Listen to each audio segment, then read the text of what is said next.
So what pulls you back in? Like, what's that element of you that says, okay, I got to keep going, even though the model might be questionable at times? I love the chase. I love trying to recruit a new client, helping to position the client to be successful in a capital raise or a company sale. And I find that exhilarating when I get a favorable response from an email or a call that a big global investor wants to do a call with my CEO. That makes my day and it makes me feel excited and empowered. And so I am always looking for that next thrill. And so that's why I'm very transactionally motivated and trying to do a lot of volume of deals. So that's my excitement.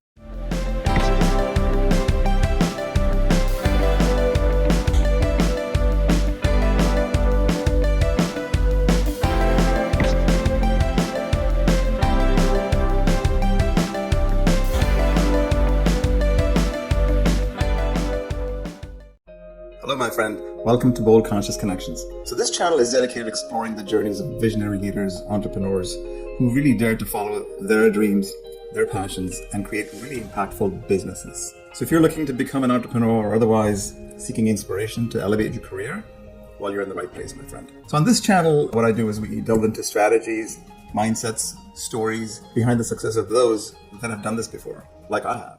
I am absolutely delighted today to welcome Peter Formanek.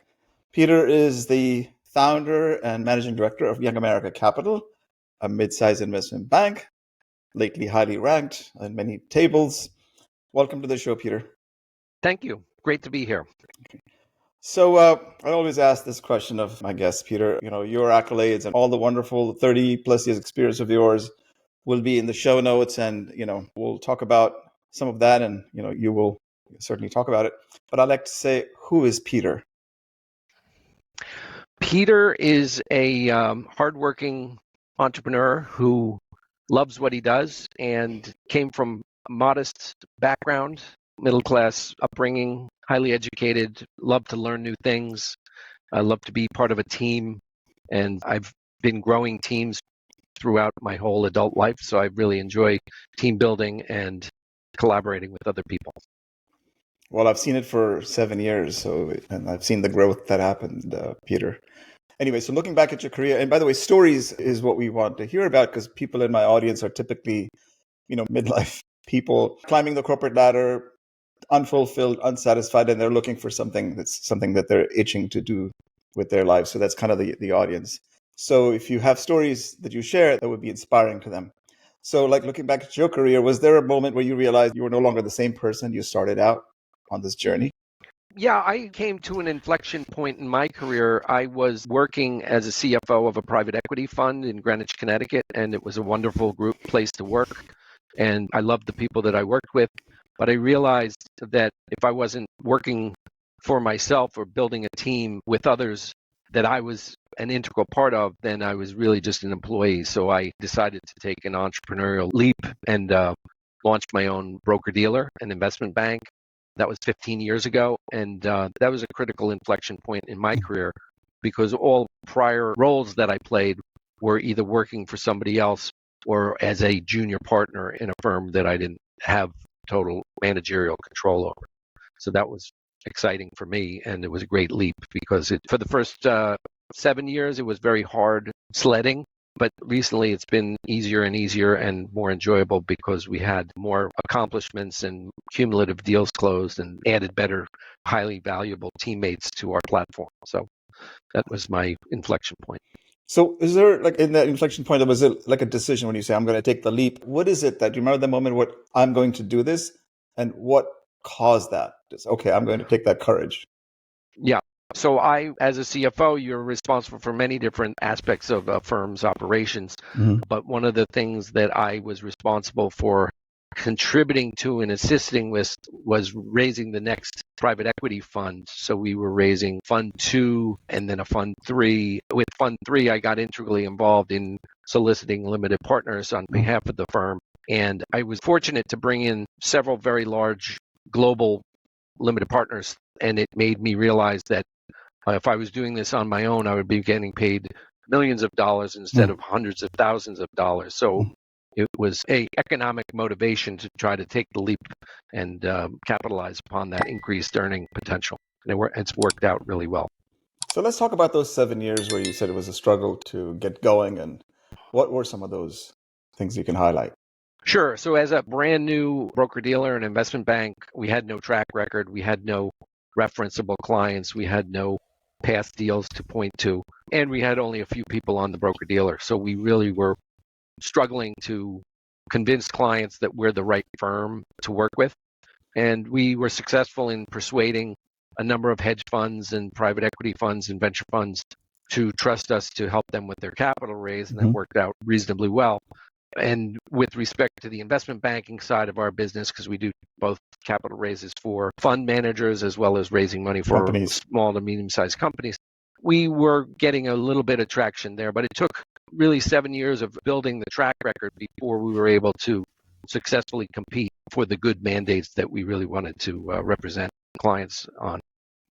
Right. So you've advised over 300 transactions, right? We've closed. Yes. Is there one that stands out that you cannot forget? And what did that reveal to you about you? Funny, because not every deal closes and a lot of them break apart at the last minute. So I think I remember the deals where I worked really hard, my team worked really hard, and then we didn't get a fee. That was the most painful aspect of what we do. Right. But with respect to the private equity fund, Southern Cross Group, I helped them acquire a shipping company in South America and introduced them to the CEO and facilitated the negotiation process. And it was a great experience for me because it was a large transaction. It was very newsworthy. And it kind of put us on the map to start off a decent track record that helped us solicit other M&A transactions. So that's probably the one that I remember the most. Okay. So, Peter, this business requires relentless focus. And I know you're very focused and you're very hardworking. I know you work till midnight, seeing your emails that come by. So what have you had to sacrifice personally or professionally to stay at the top of your game? I have been very fortunate that I live near my office, so I don't have a long commute. And then I can go back and forth between Mamaroneck and Scarsdale in 12 minutes. So I have been able to spend a lot of time with my family throughout these past 30 years that I've been working. And it's been a great experience. I don't feel like I've sacrificed much of anything. I would say, when you're working really hard and you don't focus on your mental and physical well-being, you can suffer. And so for many of those years, I was out of shape. I was, not eating healthy. And so I would say my physical and mental health suffered more than anything else during that period of time. But I've been fortunate to pick up hobbies like swimming and exercise. And, I think that has been beneficial for me. So I advocate everybody who's trying to achieve great things, don't forget about your personal health because it's really key to your success path. Yes, without health, you got nothing, as my grandmother used to say. So was there ever a time, Peter, you questioned if this career was worth it? And if so, what pulled you back in? Yeah, so, I have a very stable CPA firm that gives me a very solid income base that enables me to be more of a risk taker than many other people.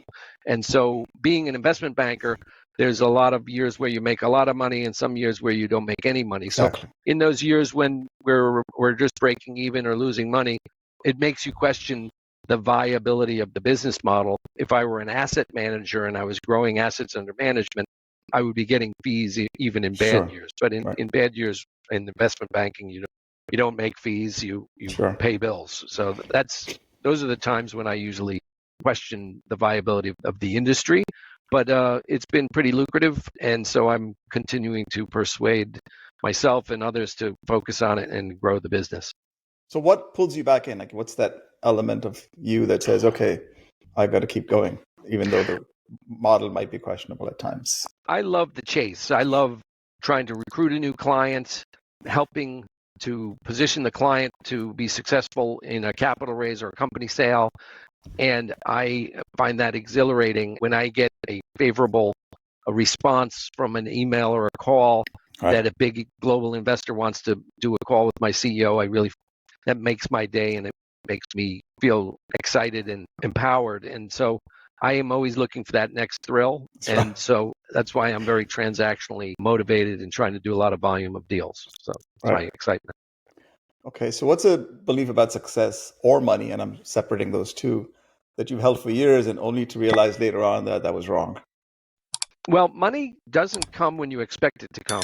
It's the byproduct of hard work most of the time or luck. or both. Success, I think, is an assiduous achievement that takes many, many years to complete. And so you need to not think on a short-term basis, but think on a long-term basis about accomplishing your goals and objectives and having reasonable goals and objectives and building teams.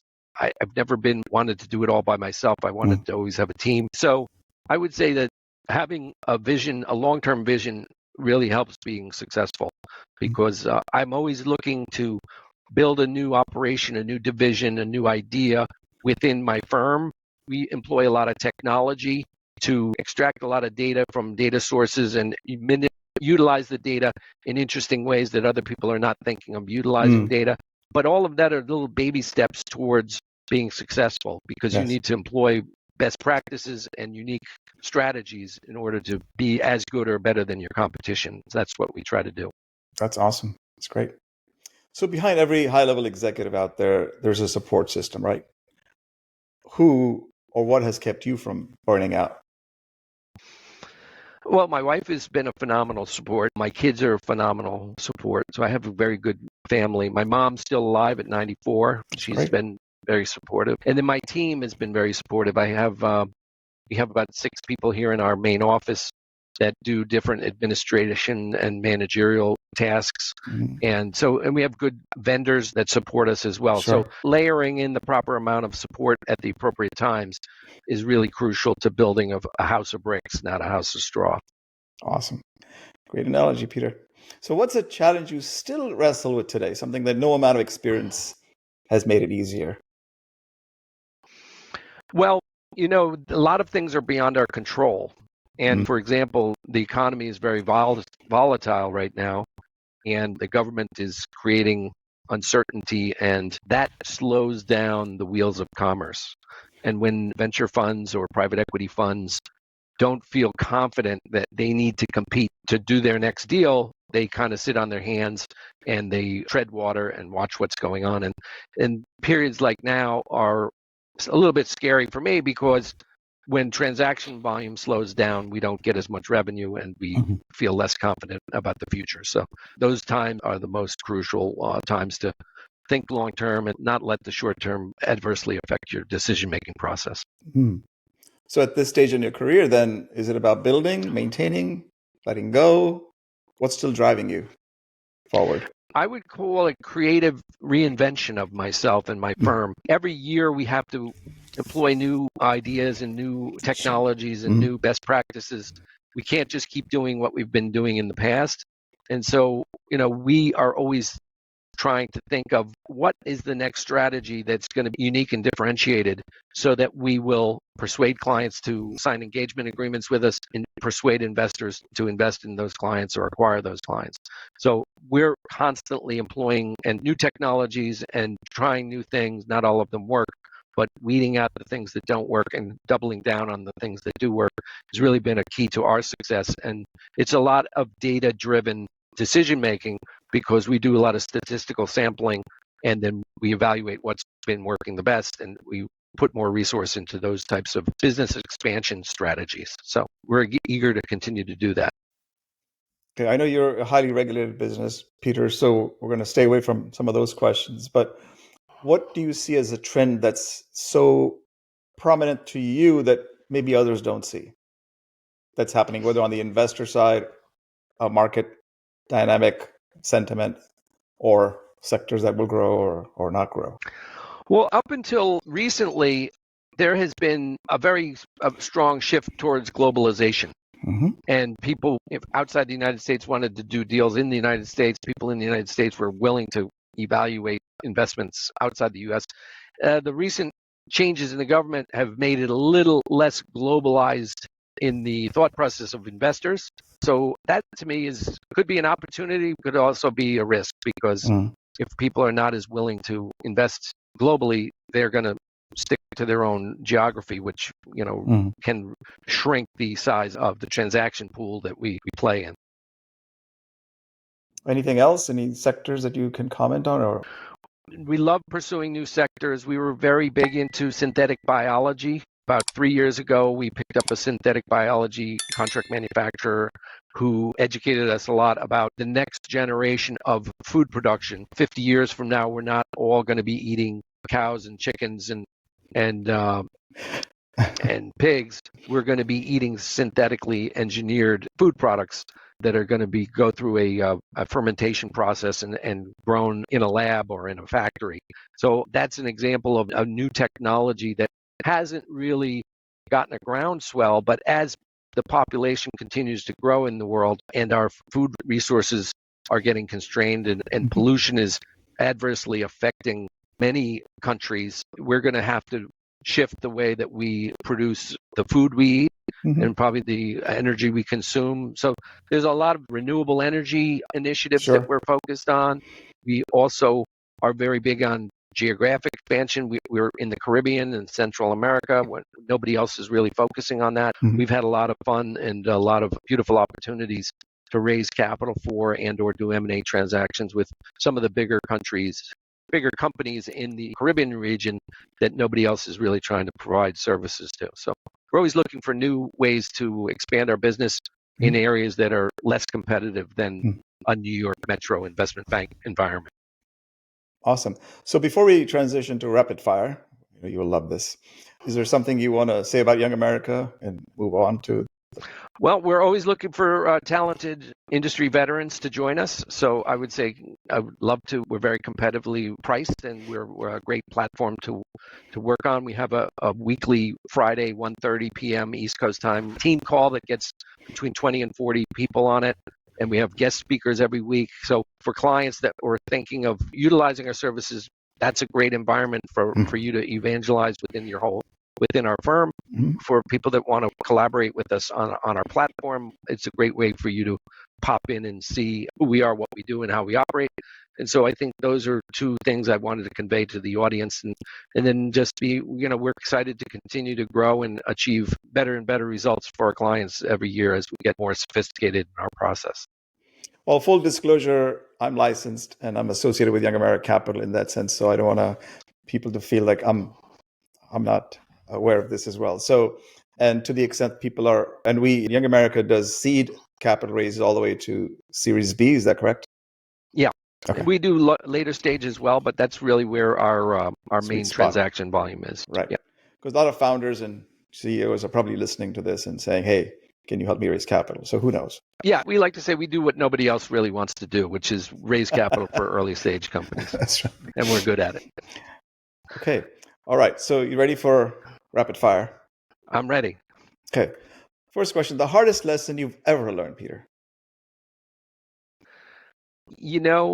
I would be saying I had trouble getting a job when I first got out of graduate school. So you can be brilliant and have excellent skills, and if the job market is not good at that point in time, it can be challenging even for the most talented, marketable people. So it gave me a lot of humility that I've carried forward through all my different phases of life, is that you have to remain humble, because if you think you're the greatest thing, that is not going to resonate with people that are looking to collaborate or work with you. Cool. Best investment you ever made, not in money, but in life? Spending time with my wife and my kids has been the highest rate of return investment that I have achieved, because I have kids that are now, even though they've all gone through their growing pains, are all very stable and mature and responsible adults and love to spend time with us. And a lot of parents don't get to spend a lot of time with their adult kids. We see them almost every week. And that's, I think, a testament to the fact that we have created a positive relationship with all of our kids. So that's really paying dividends now, the work we did earlier when they were younger. That's very beautiful, Peter. I didn't know that about you. Well, that's good. A habit that's been key to your success? A recent habit, well, two habits that have been key to my success. One was, I would say about 10 years ago, I started swimming laps. And that has been a phenomenal discipline for me to help me get in better shape and to relax my mind and to achieve physical and mental healthiness. And I would say about probably around the same time, I stopped drinking alcohol. And that has really helped me be more successful, because I think alcohol is great for many people, but if you stop, you realize how much more energy you have, how you sleep better, you feel better about yourself, you have a more stable personality, and to me, it was a bad habit that I was thrilled to stop pursuing. Well, thank you for sharing that vulnerable part of you. One decision that changed everything for you. I would say marrying my wife was a big decision that changed everything for me. I lived in the city, and I was having a great time, and so settling down was contrary to what most of my friends wanted me to do, and it created some friction within my party friends network, but it was a great decision. It worked out really well. We're happily married after 40 years, and so that was a good decision. Trying to be more entrepreneurial was a great decision, and I did that. During that whole period of time, I also was a CEO of a memory module manufacturing company that we grew to about 30 million of revenue. And so that was a great entrepreneurial experience in the tech boom part of the 90s and early 2000s. So trying new things has really always been exciting for me and has paid off more than it's been a failure. So I've been excited to try new things every year. Okay. So a moment in your career that you'd relive, not to change, but to experience again. I would say when I made the decision to set up my own broker-dealer, I didn't have any securities license. I had to pass like 5 security. I have very hard securities exams, and so it was an intensive period of studying, and I had to persuade FINRA to approve us as a broker-dealer, even though we had not been a broker-dealer in the past, and we really didn't have that much experience running a broker-dealer. So that was a very unique experience for me, a point in time in my life where I learned a lot. I consumed a lot of knowledge. I tried a lot of risky avenues to achieve something that not many people would achieve, and I was successful doing that. So I would say that's probably one of the most important parts of my life that I would love to go back and revisit. That's great. One thing you wish more people in finance understood. There's a lot of people in finance. I do a lot of very wealthy people's income tax returns on my CPA firm business. Sure. And most of the people that work in finance that I know make a lot of money. I'd say somewhere between $500,000 at a minimum to 5 to 10 million. And I don't think they comprehend their good fortune. And so they're certainly very successful in their own right. But I think when you become wealthy and generate a lot of income, it's good to try to be philanthropic and to give back to society and help those charities or those organizations that you feel are either near and dear to your heart or have helped you along the way. And a lot of people don't focus on that because they're so focused on making money. So getting a work-life balance that helps you to feel self-actualized on a societal basis as well as on a financial basis is really something that I advocate with all my clients and my friends. Beautiful. So that's really Maslow's hierarchy of needs at work in that sense. Yes. Yes. So if you weren't in finance, Peter, what would you be doing? I've always thought I would be a good school teacher. I think so too. I thought that would be a fun career. I like mentoring and teaching people, and so that's possibly one of the avenues. I wanted to be a marine biologist when I was a kid. Oh, wow. And then I was told that they don't make any money, so you can't pay your bills. And so I scuba dive a lot, so I always love marine biology. That would be a good hobby for me if I had a second career. Oh, awesome. And what's a question you ask yourself when you make big decisions? I always look at it from a risk-reward standpoint. What is the risk? What's the downside if it doesn't work out? And how lucrative will it be if it does work out? And I measure those and determine if I can't comfortably afford the loss that I'm going to take. If it doesn't work out, then I don't want to pursue it.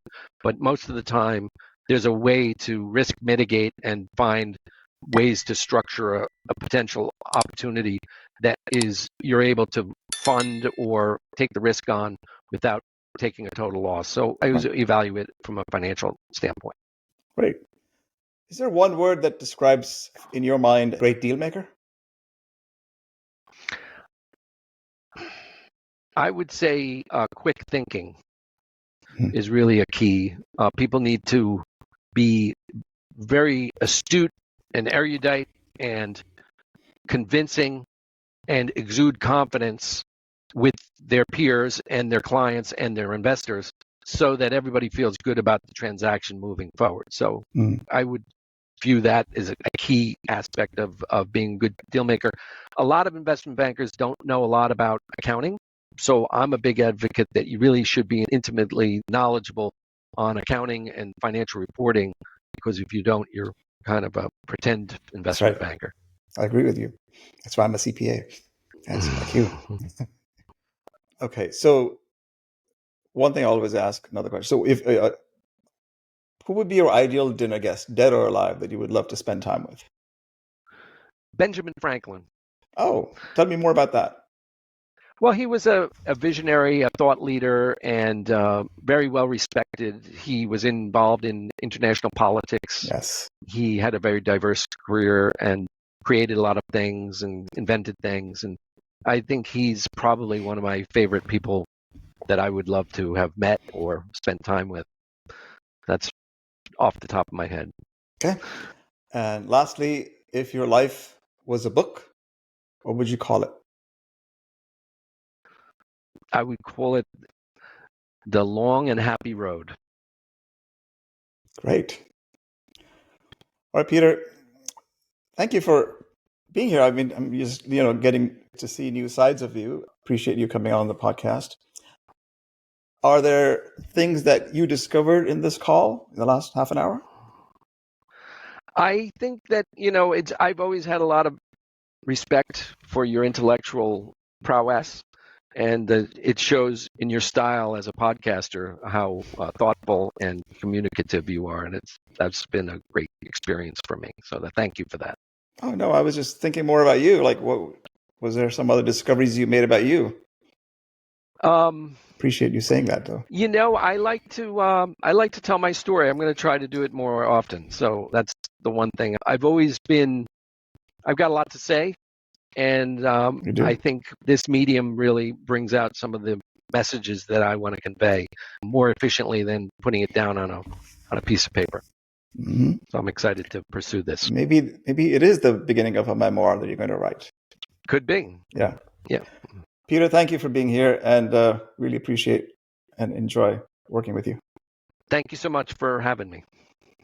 Thank you, my friend, for tuning in to another episode of Bold Conscious Connections. If you really enjoyed this episode, give it a thumbs up, please, and subscribe for more inspiring stories and insights from top entrepreneurs and leaders. So that button is right below here. So join our vibrant community of individuals who are out there making a difference. Okay? Stay tuned for more amazing conversation that will inspire and empower you.